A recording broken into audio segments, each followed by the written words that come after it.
Chris Guzzler here with Matt Howell. On this episode of The First Run, Matt and I are going to discuss Mandy.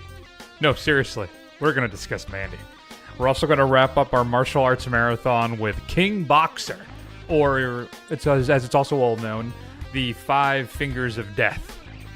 And since it's our last film of the marathon, we're going to tell you what our martial arts marathon awards are. What was the best film of the marathon? What was the best fight scene? What was the best or worst dubbing? And more. So stay tuned. But first up, here's a clip from Mandy. Buckle up.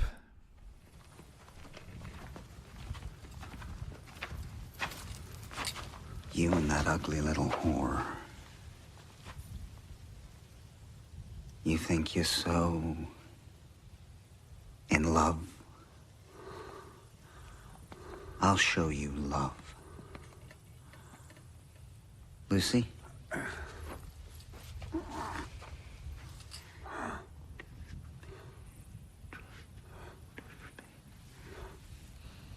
Neil.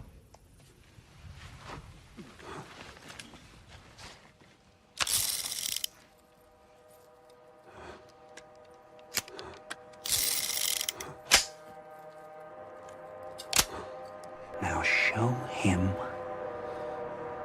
how much you love me.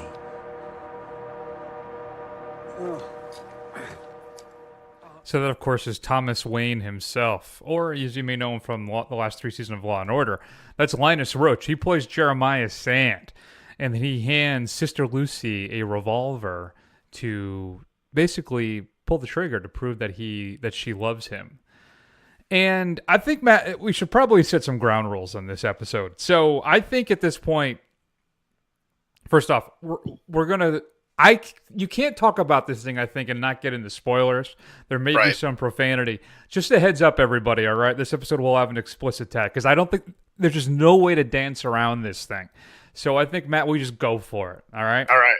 Sounds good. If you haven't seen Mandy yet, don't listen, because we're basically going to kind of talk about it, because I think you have to. So, okay. Nicolas Cage plays Red Miller. And he has a lovely young female partner, Andrea Riseborough, Mandy. So one day, Mandy's walking on her way to work, and she runs afoul, if you will, of Linus Roach, who's the head of a cult, and he's got his cult buddies. And Jeremiah, Linus, becomes obsessed with her, and he must possess her. So they send out a demonic biker gang. One of them, of course, drives a quad. And they snatch her up, and they basically beat Nick Cage with an inch of his life. And then so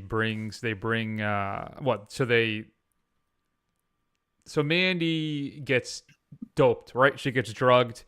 And that's when things kind of, I don't want to say that's when things kind of go crazy, because I think things kind of go crazy for pretty much from the opening credits of this thing. You think so? Maybe a little bit. But she unfortunately meets a horrific end.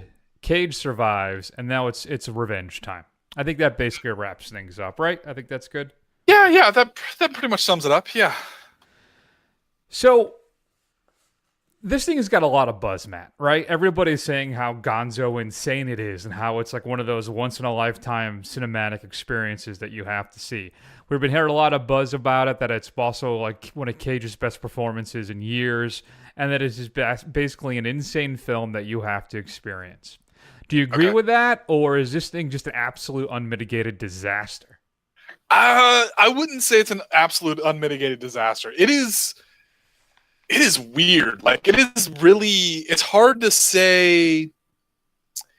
This isn't a film that you sit and watch and enjoy so much as it's a film you experience. Now, whether that's a good thing or a bad thing, I don't know. But this is, I can't say this is Nick Cage at his best in years, because to me it seems like this is Nick Cage at his most Nick Cage, unhinged, insane, kind of googly-eyed, bug-eyed acting. In fact, there was one point after Mandy gets killed and he wanders back to their house, and he's in his bathroom drinking away his pain, and he's like screaming and kind of making these grunts and noises for like 5 minutes straight, just in one take. And I literally said to myself, he was in his underwear too. I literally said to myself, this man won an Oscar, and I just could not believe it that this was the same guy. Yeah, I don't know. This movie is not for everybody. No. But I think it's in our wheelhouse, Chris. I think this is in our wheelhouse, which I don't know what that says about the two of us. I wonder if it's written and directed by a gentleman named Panos Cosmatos, and I wonder if this is like a P.T. Anderson, Mark Wahlberg, Olivier Assayas, Kristen Stewart thing, right? Or because I think that Cosmatos is able to channel Cage's madness perfectly. Or at least he gets exactly what he needs for this film.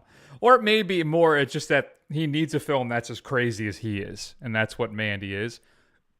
I'm not sure which to come down on that. But overall, I mean, I really enjoyed this thing. It is bizarre. I feel like, all right, so Mandy is an illustrator for kind of fantasy, kind of pulp, sci-fi horror novels, right? Right. And I feel like that's basically what this film is. This is a visual representation of a fantasy revenge story. So It made me wonder if more this is just Cage just snaps, and then that's kind of when the film... Because remember, I don't think it really goes off the walls crazy until Mandy gets drugged. And that's when we start getting some of that psychedelic effects with her interactions with his brother Jeremiah. Right. And then, of course, Cage doses himself as well. With the bad LSD. Yes. Yeah. Which, remember, never take the green... Is it brown LSD? I can't remember what the Woodstock is. Don't take the brown acid, yes. Brown acid. So part of me was wondering is maybe that's what this is. That this thing is just Cage's psychotic break where he's incorporating Mandy's fantasy art into his revenge mandate that he has to take care of.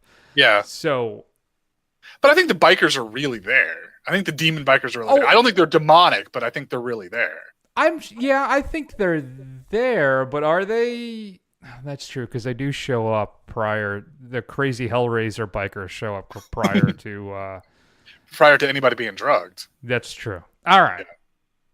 Still, maybe though it's still just him telling this story, kind of like a Princess Bride thing. Maybe, sure. Which is, I think, probably the only place you're going to hear a Princess Bride comparison made while discussing Mandy. See, I don't know. I kind of envisioned, I took it at face value. I was saying that this stuff is really happening, and I think it's just deeper and deeper into his descent into madness from his trauma and the fact that he's on this crazy drugs, and just that he's just had a psychotic break. And I think those kind of interludes, those animated interludes, and those kind of just weird, surreal images and stuff like that, I think that's part of his psychosis at that point. But I think a lot of it, for the most part, is really happening. And I think it's just kind of, it teeters that line between fantasy in and of itself, because it is just a strange movie. But I had a good time watching it. Yeah, I agree. Sure. I mean, he does kill everybody. I just don't know if the fantastical elements are added by his brokenness and then enhanced by the intake of the narcotics. Maybe. But, I don't think it really matters, because this thing basically is it's a trip from beginning to end. I feel like Cosmatos, too, wants you to dose yourself prior to watching this thing to really get the full experience of it. Right. That would be a really bad idea, folks. Do not do that. And I will say that he directs this thing with not just a sure hand, but I think a blazing iron fist. I mean, you're getting every haunted image that this guy that's ever stalked this guy's nightmares. Right. It is really, as I said, I think in the opening, it's a visual representation of a fantasy/horror film. Now, have you seen his other film? I have not. Okay. What else has he done? I am not familiar. He's done one other film called Beyond the Black Mirror. I think I actually I started to watch this, and then I didn't get into it deep because something happened. It was on Netflix for quite a while. Okay. And they pulled it. It's not from it's no longer there, so I never got to see the whole thing. But it's supposed to be relatively well received as well. I don't know, the same guy. Okay. Yeah. Have you seen his other film? No, I haven't, but I mean, I'm curious to see it because I understand it's kind of more, I don't want to say low rent, but obviously a lower budget, smaller film. But I remember that part of it, yeah. It has a lot of the same kind of out there kind of visual imagery as much as he can manage, and it seems to be that this is this guy's wheelhouse kind of thing. Mm-hmm. I was curious. Yeah, no. So, what are your final thoughts on Mandy? Give me a Um, grade, and who do you recommend it to? oh, jeez. So I kind of want to grade this thing on a curve now. If you took this against and put this up against every other movie we've seen this year, I would say this is probably a B film. But for what it is, I want to give it an A minus just before this kind of like weird, just surreal, nasty kind of experience that in that kind of genre of film, I think it's an A minus film. I think it's really, really good. I had a good time watching it, but really you have to be a fan of horror and grindhouse and have to have a high tolerance for kind of non-narrative, non-linear kind of stories and just kind of deal with the imagery and just kind of take the ride kind of thing. Yeah, I don't know if it's so much that the story is non-linear or more just how fantastical it is and how it's more about metaphor and imagery than it is telling a traditional story. Yeah. So if you're on board for that, then I would agree. I actually have it down as an A myself because of that. Yeah, I mean, it was just it's a mind trip, and I really enjoyed it. You should definitely seek it out. I know it's playing limited in some theaters and gaining steam actually week to week. Mostly, though, I think in the smaller art theaters. I cannot wrap my head around the fact that it's not here in Tampa. It blows my mind. In fact, I don't even think it's in Orlando. If it was, I may have made that trip. But still, this is something that I want to say can't be missed, but it is a particular audience who I think will appreciate it as we did. Yeah. This is definitely not a film for everybody. But if you're the type of person who wants to see this, you've probably already heard about it and you want to see it. And I highly recommend you going and doing that. I agree. Wow. So we avoided, I think, spoilers for the most part and no profanity whatsoever. I don't know what I was so worked up about. Yeah, you were in the mind space of Mandy. It had gotten into your head, man. I think it had. Yeah. Ooh, I don't know what I'm going to do with this gigantic axe now, though. His Dungeons and Dragons, a heavy metal axe. I love that. It really is like a black metal kind of death metal horror, like that kind of baby. Well, the guy who did the score, he's actually in like a black death metal band. Well, he passed away. That's Johan Johansson. He also did the fantastic score for Sicario. Okay. And Arrival, and I think he did Prisoners as well. But yeah, he actually passed away earlier this year. Okay. Unfortunately, this is one of the last scores he did. That's another thing too. The score on this it's a weird mix of kind of synth 80s with just nightmare fuel, kind of black kind of metal type. It's I don't know. It's a trip, folks. If you've seen Mandy, shoot us an email at feedback@thefirstrun.com. I know I say that every week, but I got to tell you, I am dying to hear your thoughts on this one. Yeah. Tell us about what you think about the macaroni and cheese goblin. I really am. Cheddar goblin. Everybody loves a cheddar goblin. Mm-hmm.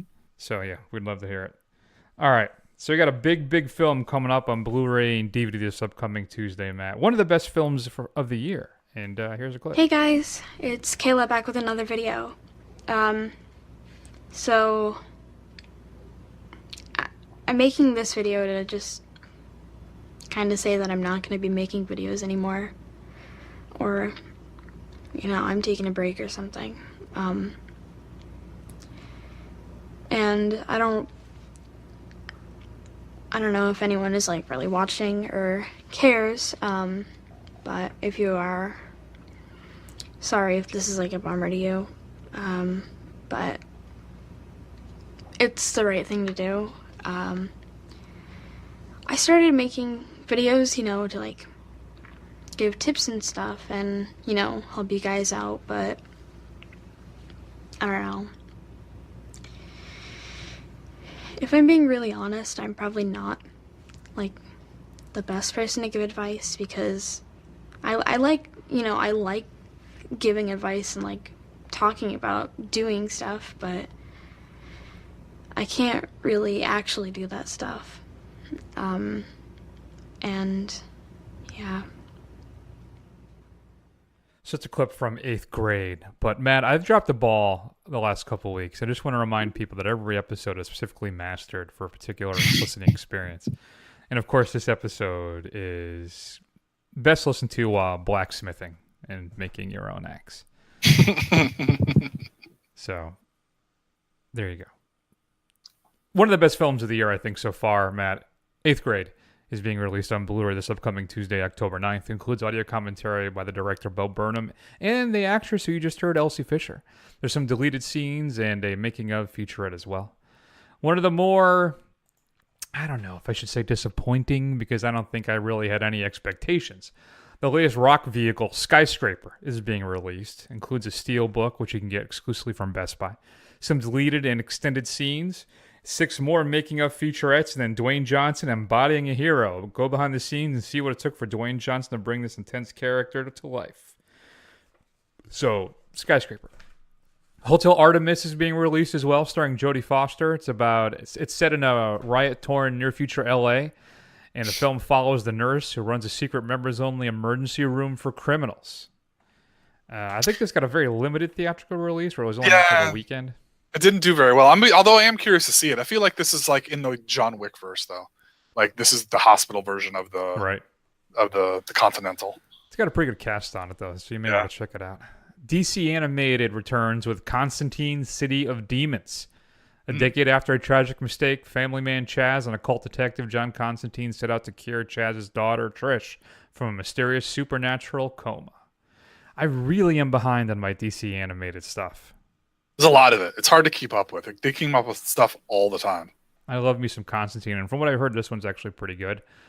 Don't worry, he won't get away far on foot is the latest film from Gus Van Sant, starring Joaquin Phoenix, Jonah Hill, Rooney Mara, Jack Black, Udo Kier, and Carrie Brownstein. It's about John Callahan, who becomes paralyzed after a car accident at age 21 and turns to drawing as a form of therapy.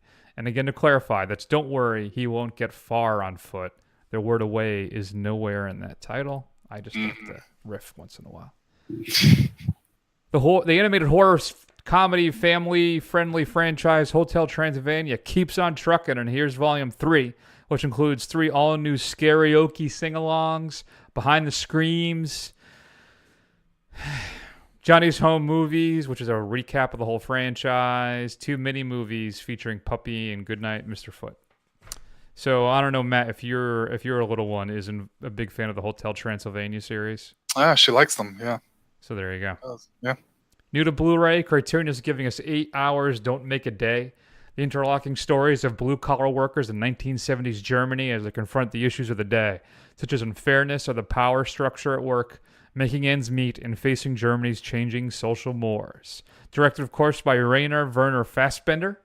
It features a new 2K digital restoration of the film, as well as 8 Hours Don't Make a Day, a series becoming a family reunion, a 2017 documentary about the film, featuring interviews with the actors and some other stuff as well. Matt, though, I think one of the big films being released on Blu-ray this week for me is The Unnameable by new production company Unearthed Films. The Unnameable is a late 80s horror film based on an H.P. Lovecraft story. I remember watching this as a kid and being really freaked out by it. It's been unavailable for a very long time, and now it's being dropped to us with a brand new 4K HD scan. It also includes audio commentary with some of the cast and crew. So, have you ever seen The Unnameable? I have not. It was one of those better straight-to-DVD films of the late 80s in the horror market. So, you should check it out if you get a chance. Scream Factory is releasing collector's editions of the following 2 films. First, Trick or Treat, which is a brand new 2K remaster of the film, supervised and approved by the director, Michael Dougherty. Includes a whole bunch of new featurettes, including some new interviews and some other stuff in the making of the film. I enjoy Trick or Treat. Have you seen that one, right? Yeah, oh yeah. We did it for the show, I think. We did it as part of a Halloween marathon. It's a good film. Yeah.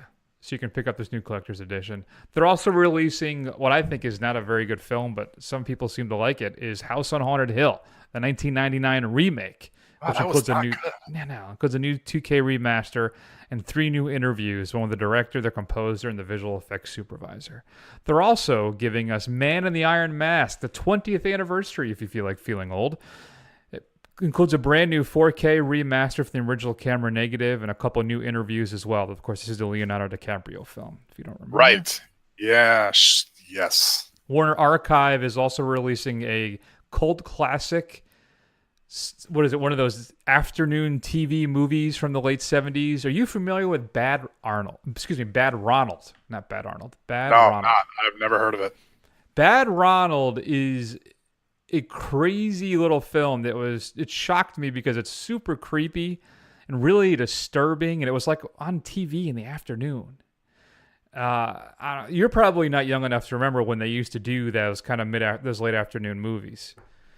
Yeah, I do remember. I mean, like original movies, or they would. No, I don't. No, I don't remember those. No, I don't. So what happens is Ronald, like if I remember correctly, he kills a neighbor girl, and what he does is he feels so guilty about it. He goes home, and his parents kind of put him in a room. So he's in the room by himself, and his parents die, and he's stuck in there.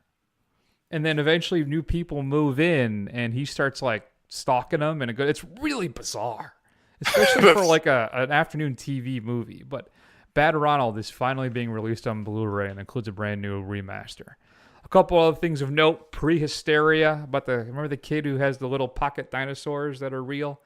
Sure. The Denzel Washington film Out of Time, the coming-of-age film Can Hardly Wait. Best Buy is releasing a steel book of Halloween 2, and then a couple 4K releases. One I do not understand at all. That is The Evil Dead.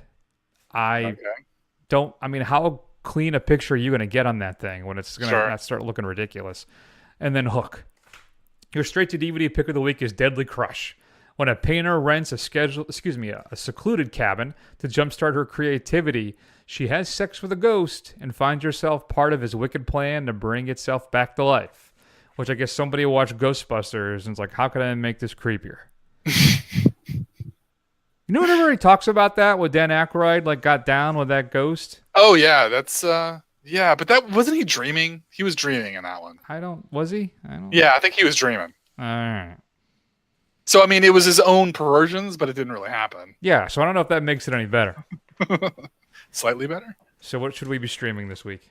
So I can't remember if I recommended this, Chris. So if I have, go ahead and stop me. But I think it would make an interesting double feature with what we just watched. So before you go out and watch Mandy, available on Amazon Prime is Mother, the Jennifer Lawrence vehicle, Mother ! Which is a very strange film where she is married to Javier Bardem. He's an author, and then weird people start coming over to her house, and then it's really slow moving, and then it just goes completely bad at the end of in the last 20 minutes, and it's just really, really strange, and also very surreal in a lot of ways. I think it would make a very interesting double feature with Mandy. Yeah, I mean, you want to talk about another film that's basically all metaphor. Mother certainly is that.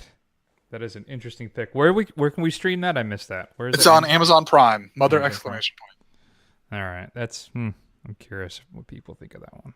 All right. So, what's up next? King Boxer. It's all come to this: Five Fingers of Death or King Boxer, the last film in our martial arts marathon. If you don't count the crazy ass one we're going to do later on, but the legit films.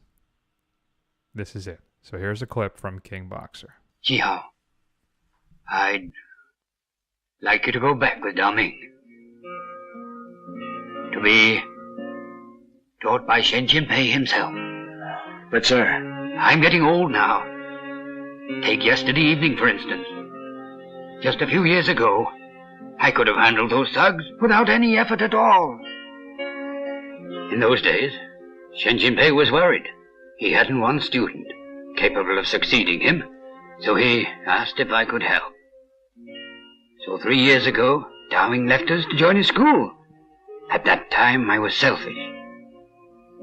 I wanted you to stay. You see, you were a good deal stronger than Daming. Now, if Daming can improve so much with his teaching, you're certain to do even better than him. And so, I'm not going to keep you here any longer. So, Matt, that's kind of sets up the film of what it's about. Why don't you flesh it out a little bit? What else happens? What is King Boxer or the Five Fingers of Death all about? Sure. So Chi Hao is sent to study under Shin Chin Pei, a better master than the one he's been studying Kung Fu under. He travels to his school where he is being trained to fight against the bad Kung Fu school and fight them in a tournament. He is essentially defeated and pulled aside and maimed, where his teacher teaches him in the iron palm technique, which makes him undefeatable and gives him 5 fingers of death. See how I like looped it back around there? That's impressive. That is. Yeah, thanks. So what'd you think, Chris? Well, so I did a little research on this one too. So this is, I guess, was the first martial arts film to be released in the United States. It was, yeah. Warner Brothers did that. This is because of the popularity of the TV show Kung Fu. So this predates any of the Bruce Lee stuff by just I think a few months. All right, nothing drastic. Yeah. But this was a huge worldwide hit. And let me tell you, I can see why. I think even though the story here may be a bit redundant again, you know, of course, this time we have the added thing about them being a contest, which I guess is more Karate Kid than it is anything else. But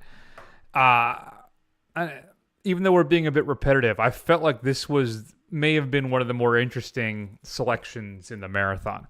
I found it to be, I don't want to say it was the best film, because we'll talk about that next, but it still seemed to be the most enjoyable thing for me from start to finish in regards to just the technical aspects of it, the presentation, the story, the technical efficiency, all of that stuff.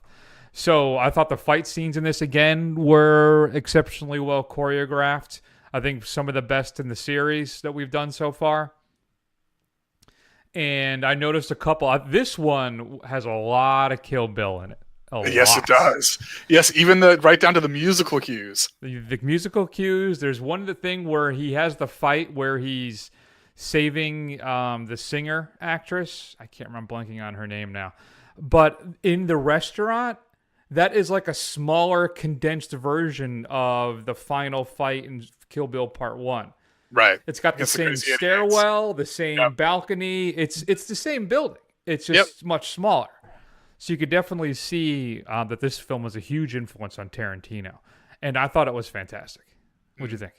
Yeah, no, I really enjoy this film. You gotta... Yeah, just as it said, it's one of the Shaw Brothers' very early films. It's one of the ones that kind of really broke out outside of China. So you got to give it its due for that. I think it was surpassed pretty quickly by some of the other films that came later, and obviously some of the ones we watched. But I think for what it is, it was a fantastic film. And as you said, it's a huge influence on Tarantino. And I love the kind of Iron Fist glowing hand effect right before he put out that stuff. I mean, just the way they did it, just shooting the light on his hands. I thought that was brilliant. Just what they used, what they had, and it actually works really effectively. Yep, and there were other things too that would change and shift, particularly with color. With one of the main characters passes, I don't know if you noticed, but his light was green. Yes, just him. You know, like little things like that throughout the film. I did. That these nice little artistic touches that I really appreciated. I don't know, man. I thought this was one of the better films in the series, even though it may have been one of the first. Yeah. So I will say though, I may be spoiling things a bit, but there are some major. I think there's a huge dubbing accident in this film. That there's a scene where the traitor guy tries to talk the main bad guy into ambushing our hero on his way to the contest. Right. And the bad guy's like, oh, no, we can't do that. That's not honorable. And then later on, he does exactly that. There is those lines got crossed. I think those lines belong to the other actors. That's It's the only thing that makes any logical sense to me. Right. And then there's a couple other things too, like where at the beginning of the contest it says, you two go get ready. Begin. Yeah. So there's little things like that where just I think there are technical errors that still, I think, in a weird way added to the enjoyment of the film. And there's a particularly good fight scene in this as well where one of the martial artists is blinded. Yes. And then he comes to seek his revenge. Yeah. That particular scene I found particularly entertaining and interesting. It's an engrossing film, and it doesn't have the Saturday morning cartoony quality, particularly that like Five Deadly Venoms had. Right. So this is a top of the shelf for me for the marathon. I'm like B plus A minus on this thing. I think I'm gonna go A minus because I'm just feeling pretty generous. Yeah. I'd give it a solid B plus myself, but it is really, if it's, obviously it's something you have to watch. If you're a fan of Tarantino, if you want to kind of get into this genre, you'll have a big kick. I mean, just it made an influence on a lot of pop culture, even beyond that. If you look, even the fight scene at the end of the tournament, was recreated for Street Fighter, the video game, Street Fighter 2, where you can fight on that stage, on that same thing with the pagoda in the background. Oh, really? Yeah, it's pretty cool. I thought that final fight scene, it was honorable mention for me. It didn't make the cut, but it basically was number 2. Yeah, for me, especially when he knocks him into the wall and the walls kind of collapse. There's a lot of great little moments in that. So, yeah, no, that's a great one.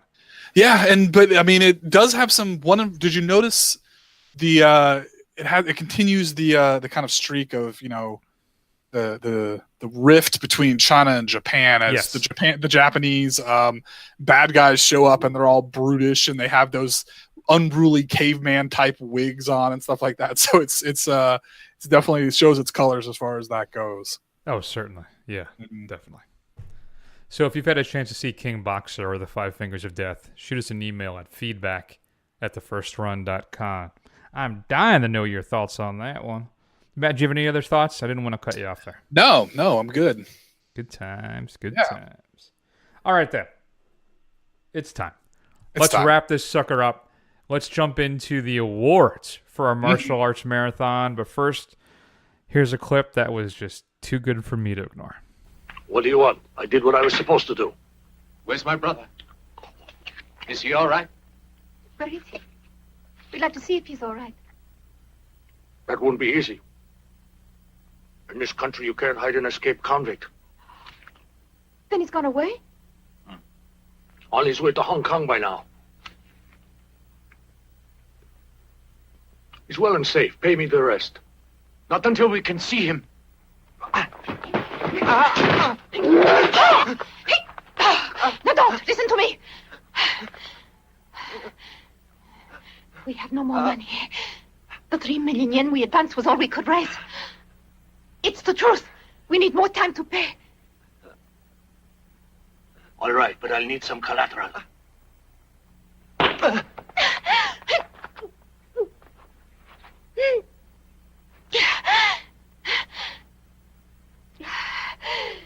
You'll make out on the streets. I'm warning you not to touch her. See here, I'm honest. I'll pay what I owe. We had to rescue her brother. You can understand that.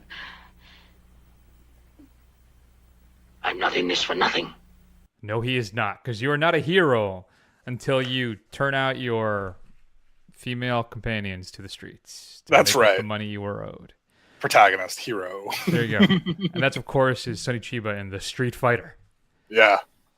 So, Matt, we're going to run through the awards. The awards are, of course, Best Actor, Best/Worst Dubbing, Best Fight Scene, which film was the best in the marathon, and then we're going to go ahead and rank them from number 5 through number 1. Though obviously number 1 will be spoiled by the award itself. And then I'm going to throw one at you right at the end, Matt. So, one you are not prepared for. Great. So I like to change things up. So first off, your Best Actor. Sorry, folks, you just heard him. That's Sonny Chiba. All right. He plays, of course, Terry Tsurugi in The Street Fighter, and I can't, outside of Gordon Liu, I really couldn't think of anybody else. I'm sorry, Bruce, but those were the two that were the standouts for me in this marathon. So for me, I had to go with Sonny as your Best Actor, because that being able to still be that kind of entertaining and be the type of character he was in this film, which is just a dirtbag, top shelf. High marks to you, Sonny. So he's my Best Actor. There you go. He's my Best Actor, too. I really wanted to go with Bruce Lee. And if you'd asked me when this started, I probably would have gone with Bruce Lee, apropos of nothing. But I had forgotten. I hadn't seen The Street Fighter in so long that I had forgotten how funny and fun Sonny Chiba is. Just this sublime overacting with all of his facial expressions. It's just fantastic. So, yeah, I definitely agree that Sonny Chiba is the correct choice. All right. I'm glad we agree on that. Next up, Matt, best or really worst dubbing in the marathon. What did you come up with? I'm going to have to give it to my boys. I'm going to give it to Fist of Fury. It has some of my favorite lines just of how ridiculous it is, and it's got all of that charm that you expect from good bad dubbing. To "you must be tired of living," to "let's go beat him up," to the guy just laughing out of nowhere and then immediately stopping and going, "Okay, it's done." It's fantastic. Every bit of it is absolutely fantastic. No, that is a particularly good. I know. I think in the end, I have to agree with you and go with Fist of Fury. Though I got to tell you, man, King Boxer was nipping at its heels, particularly with the what. I don't know if it's because it was most recent, but swapping the dialogue pages for me was just enough. But when it comes to, I think you're entirely right. When it comes to the cliche about that stuff, I think Fist of Fury is the way to go. That's for sure. All right, so you got best fight scene next. Honestly, Matt, I think the only option for me was going to be Sonny Chiba, Terry Seguri working his way through the shipyard. Okay. Maybe a bit too much. And if I have to choose one, then I'm going to go with his final fight with Sekenbaro at the end of the film. But just his working his way, particularly when he's going up the ladders, I guess, in the boat or whatever it is, it's just the shipyard, the ship liner. It's just fantastic stuff. So, that's what I ended up going with. Well, Chris, we're gonna have to disagree on this one because that is absolutely the complete wrong answer. The obvious answer is Bruce Lee again in Fist of Fury when he goes into the karate school and takes on the entire school by himself. Here's the thing: out of all of these actors, Bruce Lee is obviously the most accomplished martial artist, and he's certainly somebody who could kick everybody's ass all at once from all of these films. So you get everything about it. You get the noises and the grunts and the kind of the best, like when that shot from overhead, when they all kind of rush him and he just like puts his arms out and stops and it spins around him. That is just fantastic. And then he's got the nunchucks too. Fist of Fury. Nunchucks versus a sword. How can you pick anything else? That's, you know what? Yeah. I think my problem is we watched it so long ago that I may have forgotten some of that. Well, you know, if I'm nothing if I don't stick with my guns, right? Just because have some integrity. Have some integrity if it's wrong. It's still wrong. Have some integrity about it. So, what was your best film in the franchise then? I'm gonna have to go. I think I'm gonna go with the Street Fighter. Fist of Fury was so close, and it's it's probably a coin flip on any day which one I would rather watch. But I think overall, the Street Fighter is probably the better film. I agree. That was my number one as well. I think that's definitely the way to go. Would be the Street Fighter. It's right in my wheelhouse. You know, it's got the martial arts, but it's also a grindhouse film. It's just dirty and ultra violent and absolutely ridiculous. So I think inevitably that's why it was my number one. There's no other place where we're going to go. Mm-hmm. So what's the rank? What's the final ranking out of the 5, Chris? So I think I got 5 Deadly Venoms is my number 5. Mm-hmm. 36 Chamber, the Shaolin at 4. Mm-hmm. Fist of Fury 3. King Boxer 2. And then Street Fighter, obviously.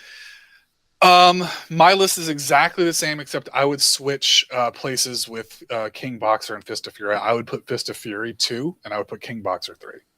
Okay. Fair enough. I'm going to try and tag that right now. There we go. Good times. So my last one for you. You ready? Yeah, I'm ready. Out of all the films we watched, which one would you want to see remade today? I'd have to go with the Street Fighter. That is something that seems like it's something that you could remake, whereas a lot of the story from the other ones are basically the same thing over and over again. Essentially, good kung fu martial artist fights bad karate school or kung fu school, avenges a master.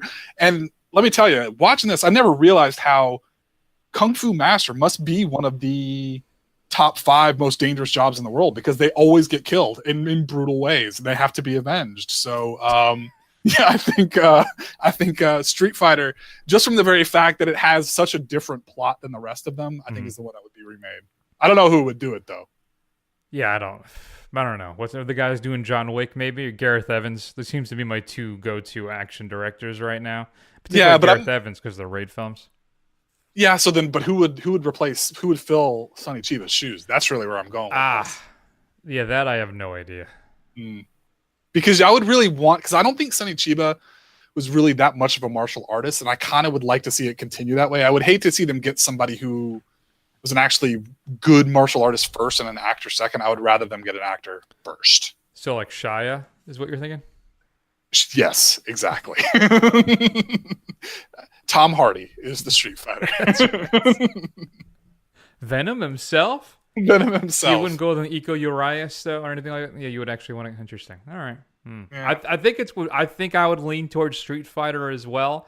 Though there's something about the 5 Deadly Venoms that I think would be a blast if they remade it today. That would be fun. That could be a lot of fun. If somebody like a Gareth Edwards and just kind of leaned into the insanity really hard, that could be a lot of fun too. Yeah, I can go either way on that. All right. So, did you enjoy this marathon? Did you? You were not really exposed to this type of film, and did you get a greater appreciation of it?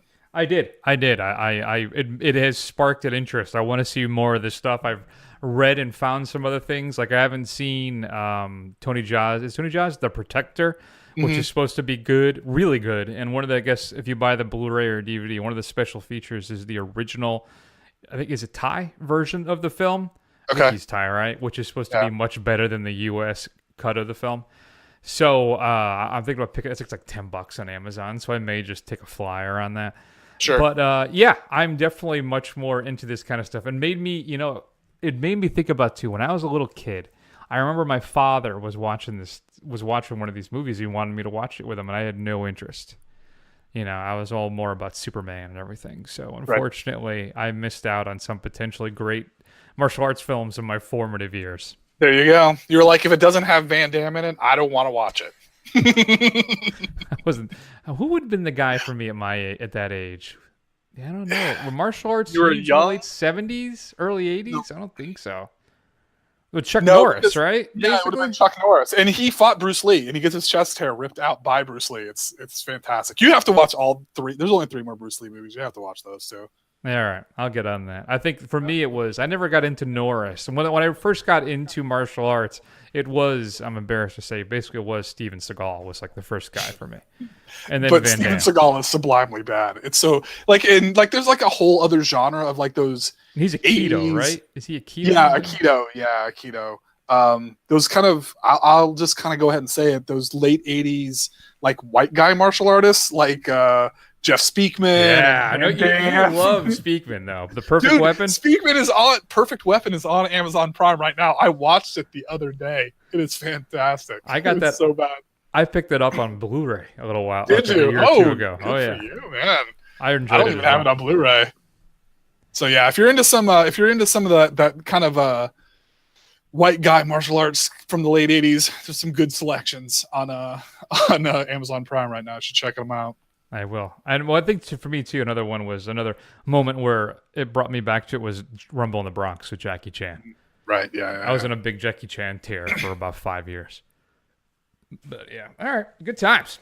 Good times. Well, I appreciate Matt you curating this list for us. Thank you very much. No problem. I'm glad I did a good job. I'm glad you enjoyed yourself. I very much so did. Now we have to figure out what we're going to do next. I know we have that musicals marathon. French New Wave. Wait, French New Wave and musicals. Ooh, which one of those 2 excellent decisions is it going to be? I can't wait. We'll probably wait till November because you're going to be out and about. You'll be traveling, so we may have some filming to host for a little bit. But you'll be back, I think, for one. You'll see. We'll figure it out. Yeah, I'll be back for at least 2 shows in October. So there you go. So we'll probably wait till November. I know I want to do some stuff for Halloween as well. There's a couple Halloween movies I haven't seen. Like I haven't seen 4 and 5, I think, and I haven't. I don't know. We'll figure that all out. Word. All right. So if you've seen. Well, if you caught up with all the films in the marathon, what'd you think? Shoot us an email at feedback@thefirstrun.com. Would love to hear your thoughts about the whole thing. And you know what? I'd also be interested if there's any glaring omissions, if there's something that you think that we should see or we should make a shout out to, I'd be interested to see what else is out there because we're certainly not experts. We're just amateurish fans. There you go. That's a great suggestion. I'd love to hear that as well. Next week, Ooh, next week. It's going to be the Venom. Still no score yet on Rotten Tomatoes. Comes out in 3 days. Which does not bode well. But I think I'm slightly higher. I don't know. I'm feeling pretty confident that I'm going to win this one. I think you might. I'm at 32%. You're at 35. Right, because I think Price is Right rules are going to save me here. We could still be both like 10, 20 points off, which I think would be generous. But I think I'm going to pull this one out. Yeah. Also, A Star Is Born is coming out, which I will be checking out. Me too. But yeah. So we'll have to figure out how that's all going to shake out. But anyway. That'll be the big show for this week. Shoot us an email at feedback@thefirstrun.com.